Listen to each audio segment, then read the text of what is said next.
दोषना कुणाचा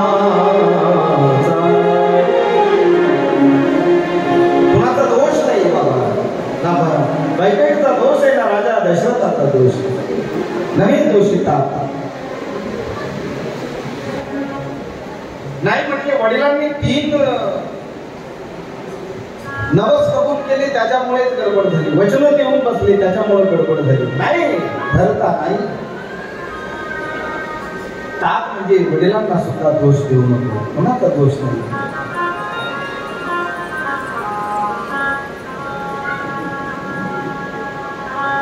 दोन ओंडक्याची होते सागरात भेट,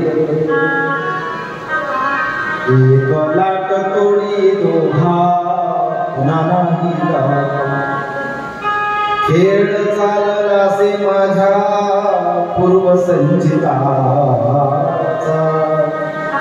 पराधीन आहे जगती पुत्र मानवाचा. दोष ना कुणाचा.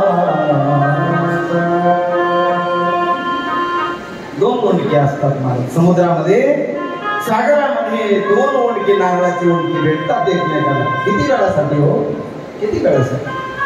काही क्षणासाठी ती भेट असते. दुसरी लाट येते आणि ती लाट लगेच ताबडतोब त्या 2 ओंडक्यांना बाजूला करते.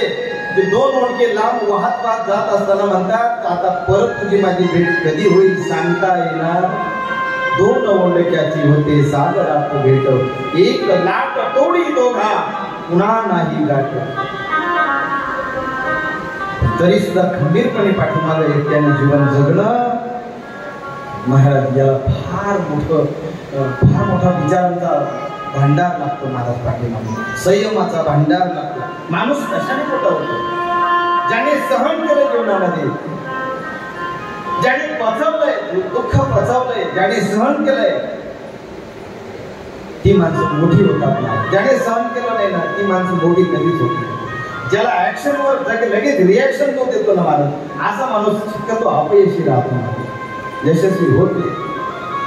अधिकारी कितीही चिडू द्या पण तरी सुद्धा संयमाने ज्यांनी झेललं, तेवढी वेळ मारून नेली, वेळ असते ती फक्त तेवढी मारून न्या तुम्ही, काही होत नाही. दुसऱ्या दिवशी तोच म्हणतो तुम्हाला इकडे यायचं आहे.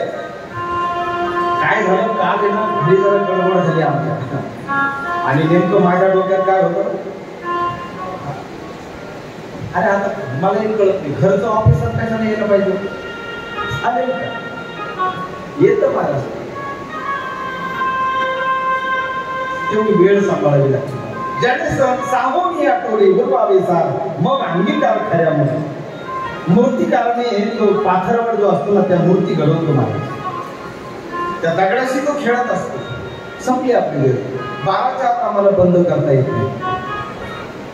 तुमची इच्छा असो, तुमचे चेहरे कसे आमच्याकडे पाहून काळवंडो, हसो, नाराज हो, मोठे डोळे करू, लाल डोळे करू, आमच्यावर काही परिणाम होत नाही. का? कारण आम्ही फक्त पाकिट देणाऱ्याच्या डोळ्याकडे पाहत असतो, तुमच्या डोळ्याकडे नाही. आम्हाला पाकिट कोण देणार आहे? त्याने तिकडून हात केला वरती, बस लगेच कुंडलिक बघ आम्ही करू. हाची धंदा करतो, त्याच्यामुळे अभ्यास होऊन केला. काय सांगायचं तुम्ही? ज्याने संयम त्याच्या जीवनामध्ये आहे, आपणच्या जीवनामध्ये संयम होता.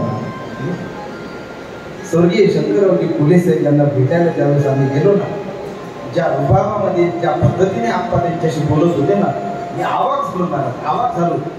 कारण एकदा साहेब स्वतः, मला असं वाटतं त्यावेळेस एसटी खात्याच्या महामंडळावर होते साहेब, परिवहन मंत्री होते मला. त्यावेळेस आम्ही लहान होतो, परंतु त्यांना भेटण्याचा आम्हाला योग आला. त्यावेळेस आम्ही पाहिलं होतं साहेबांबरोबर बोलायचं म्हणजे काय थोर खेळ होता. अरे